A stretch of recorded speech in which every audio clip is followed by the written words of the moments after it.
Это не ко мне, это ко всем нашим товарищам. Что сегодня происходит со страной? Власть от точечных репрессий, увольнений, наездов, арестов хочет перейти к массовым репрессиям.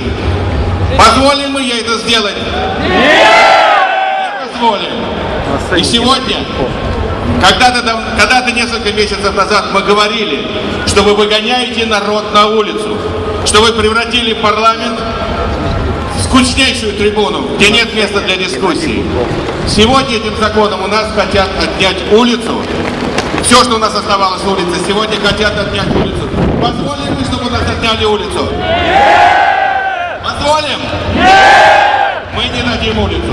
Это наша страна. Это наш город.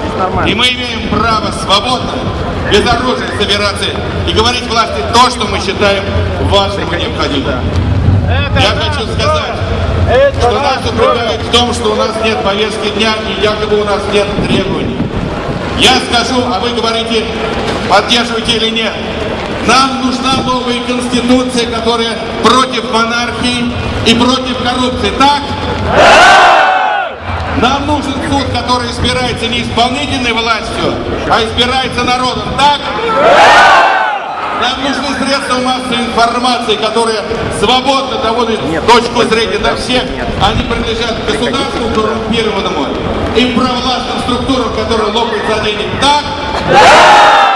Нам нужен нормальный парламент, в котором будут кипеть страсти и будут вырабатываться решения.